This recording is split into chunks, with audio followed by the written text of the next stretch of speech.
चित्तौड़गढ़ के किले का इतिहास एक ऐसा किला जिसने सबसे अधिक खूनी लड़ाइयां देखी, जिस किले में सबसे अधिक जौहर हुए, हम बात कर रहे हैं। राजस्थान के प्रसिद्ध चित्तौड़गढ़ के दुर्ग की राजस्थान फोर्ट हिस्ट्री का यह सबसे महत्वपूर्ण किला है। चित्तौड़ की गिनती भारत के सबसे बड़े किलों में से की जाती है। इसे यूनेस्को की विश्व विरासत सूची में भी शामिल किया गया है। मध्यकालीन राजस्थान इतिहास में यह मेवाड़ राज्य की राजधानी हुआ करता था। इस पर गुहिल एवं सिसोदिया वंश का शासन रहा। 180 मीटर की ऊंचाई पर बना यह विशाल किला 691.9 एकड़ भूभाग में फैला हुआ है। आज हजारों की संख्या में पर्यटक चित्तौड़गढ़ के किले को देखने के लिए आते हैं। चलिए इस किले का इतिहास जानते हैं। वीरता, त्याग, बलिदान और स्वाभिमान का प्रतीक चित्तौड़ का किला स्थापत्य की दृष्टि से भी विशिष्ट है। किले के संबंध में प्रसिद्ध लोकोक्ति गढ़ तो चित्तौड़ बाकी सब गढ़ैया किले की सुदृढ़ता और स्थापत्य श्रेष्ठता की ओर इंगित करती हैं। राजस्थान का गौरव और किलों का सिरमौर कहलाने वाला चित्तौड़गढ़ का किला अजमेर खंडवा रेलमार्ग पर चित्तौड़गढ़ जंक्शन से 3 किलोमीटर दूर गंभीरी एवं बेडच नदियों के संगम तट के निकट अरावली पर्वतमाला के एक विशाल पर्वत शिखर पर बना हुआ है। समुद्रतल से इसकी ऊंचाई 1850 फीट है। क्षेत्रफल की दृष्टि से इसकी लंबाई लगभग 8 किलोमीटर व चौड़ाई 2 किलोमीटर है। दिल्ली से मालवा और गुजरात को जाने वाले मार्ग पर अवस्थित होने के कारण मध्यकाल में इस किले का सामरिक महत्व था। चित्तौड़गढ़ के किले के निर्माता के बारे में प्रामाणिक जानकारी का अभाव है। वीर विनोद ग्रंथ के अनुसार मौर्य शासक चित्रांग ने यह किला बनवाकर अपने नाम पर इसका नाम चित्रकोट रखा था। उसी का अपभ्रंश चित्तौड़ है। मौर्य वंश के अंतिम शासक मानमोरी से 8वीं शताब्दी में गुहिल वंश के संस्थापक बप्पा रावल ने इस पर अधिकार कर लिया।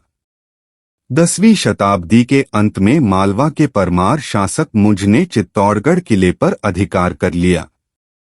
तत्पश्चात 11वीं शताब्दी के पूर्वार्ध में यह गुजरात के चालुक्य शासक जयसिंह सिद्धराज के नियंत्रण में चला गया। 12वीं शताब्दी में चित्तौड़ पर पुनः गुहिलों का आधिपत्य स्थापित हो गया। 1303 ई में इसे अलाउद्दीन खिलजी ने हस्तगत कर लिया। 1326 ई सिसोदे के राणा हम्मीर ने गुहिल सिसोदिया वंश को प्रतिस्थापित किया। 1568 से 1615 तक यह किले मुगलों के अधीन रहा। 1615 की मेवाड़ मुगल संधि के परिणामस्वरूप यह पुनः गुहिल वंश को प्राप्त हुआ। तब से 1947 ई तक इस पर मेवाड़ के गुहिल सिसोदिया शासकों का ही अधिकार रहा। चित्तौड़ के किले के साथ 1303 ई में पद्मिनी के जौहर एवं गोरा बादल की अप्रतिम वीरता एवं 1534 ई में राणा सांगा की पत्नी कर्णावती का जौहर तथा 1568 ई में जयमल व पत्ता की पत्नियों के जौहर एवं इन वीरों के साहसिक बलिदान की गाथाएं जुड़ी हुई हैं। ये चित्तौड़ के 3 साके कहलाते हैं। चित्तौड़ के किले में प्रवेश के लिए 7 प्रवेश द्वार बने हुए हैं, जो क्रमशः पाउल पोल, भैरव पोल, हनुमान पोल, गणेश पोल, जोडला पोल, लक्ष्मण पोल और राम पोल हैं। भैरव पोल व हनुमान पोल के मध्य जयमल और कल्ला राठौड़ की छतरियां बनी हुई हैं। चित्तौड़ के किले में अनेक पुराने महल, भव्य मंदिर, कीर्ति स्तंभ, जलाशय, पानी की बावड़िया, शस्त्रागार, अन्न भंडार, गुप्त सुरंग इत्यादि हैं। रानी पद्मिनी का महल, नवलखा भंडार, कुंभ श्याम मंदिर, समिद्धेश्वर मंदिर, मीराबाई का मंदिर, तुलजा भवानी का मंदिर, कालिका माता का मंदिर, श्रृंगार चौरी आदि स्थापत्य स्मारक दर्शनीय हैं। यह राजस्थान का सबसे बड़ा लिविंग फोर्ट है। कुंभा महल चित्तौड़गढ़ के किले यह एक प्राचीन महल था। जिसका महाराणा कुंभा ने जीर्णोद्धार करवाया तथा एक आकर्षक रूप में इसे पुनः खड़ा किया। कुंभा द्वारा इसका निर्माण कराए जाने पर इस महल को कुंभ महल के नाम से जाना जाता है।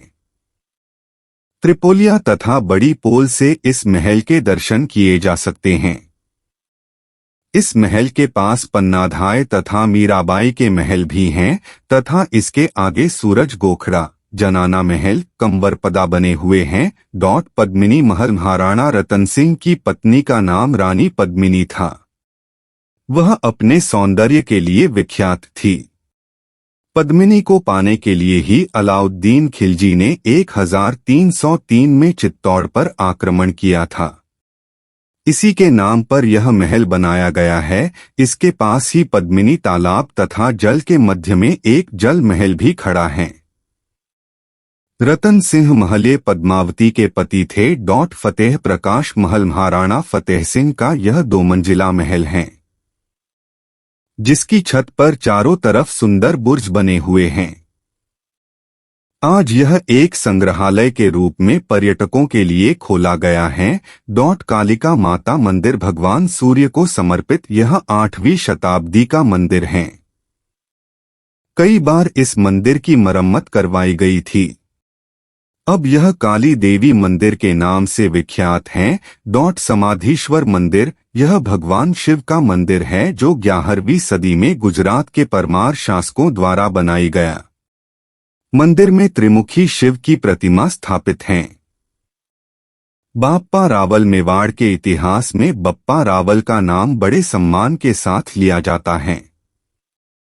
इन्होंने मेवाड़ के गुहिल वंश की स्थापना की, जिस वंश ने कई सदियों तक मेवाड़ पर शासन किया। विजय स्तंभ, यह एक विजय स्मारक था जिसका निर्माण महाराणा कुंभा ने महमूद खिलजी पर मिली विजय के उपलक्ष्य में कराया था। इसे कीर्ति स्तंभ भी कहा जाता है। चित्तौड़गढ़ के किले में यह एक दर्शनीय स्थल है। 122 फीट की ऊंचाई के इस स्तंभ में 8 मंजिलें हैं तथा इसे चित्तौड़ की सबसे ऊंची इमारत भी माना जाता है। चित्तौड़गढ़ दुर्ग की वास्तुकला। चित्तौड़गढ़ का यह दुर्ग आकार में बेहद बड़े धरातल में फैला हुआ है। आकार की दृष्टि से चित्तौड़ का किला सबसे बड़ा किला है, जो 700 एकड़ के क्षेत्र में फैला हुआ है। इस तरह से 13 किलोमीटर क्षेत्र में विस्तृत यह सबसे बड़ा किला है। इस पर चढ़ने के लिए लगभग 1 किमी की ऊंचाई तय करने के बाद किले का क्षेत्रफल आरंभ होता है। किले के चारों ओर 2 किलोमीटर लंबी दीवार बनी हुई है जो 155 मीटर चौड़ी है। राजस्थान के अभेद्य किलों में चित्तौड़ की गिनती की जाती है। पठार पर अवस्थित दुर्ग का बाहरी परकोटे तथा पहाड़ी के कारण इसमें मुख्य द्वार के अलावा किसी अन्य तरीके से प्रवेश लगभग असंभव है। किले में प्रवेश के मुख्य द्वारों में से पड़ल पोल, भैरों पोल, हनुमान पोल, गणेश पोल, जोरला पोल, लक्ष्मण पोल और राम पोल आदि प्रमुख हैं। किले की संपूर्ण वास्तुकला की बात करें तो इसमें कई महल एवं मंदिर बने हुए हैं। चित्तौड़गढ़ किले के आंतरिक परिसर में 4 महल परिसर, 19 मुख्य मंदिर, 4 स्मारक और 22 जल भंडारण के स्रोत हैं। किले में स्थित इन जलाशयों के संबंध में कहा जाता है कि इनकी पूर्व में संख्या 84 थी। कालांतर में संरक्षण न मिलने के कारण वे नष्ट हो गए। किले के ये 84 जलाशयों में जल संग्रह की इतनी बड़ी क्षमता थी कि ये 50,000 सैनिकों के लिए 4 वर्ष तक के लिए जल प्रदान करने में पर्याप्त थे।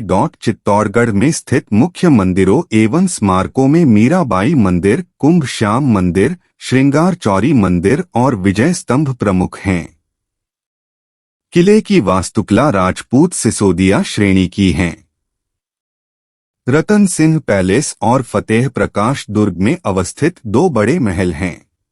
ऐसे वीडियो बनाने के लिए बहुत ज़्यादा ज़रूरत पड़ती है आप लोगों के प्यार की। आप सबका हमें प्यार ऐसा ही मिलता रहे। सिर्फ एक सब्सक्राइब करना है, लाइक करना है, शेयर करना है। Thank you.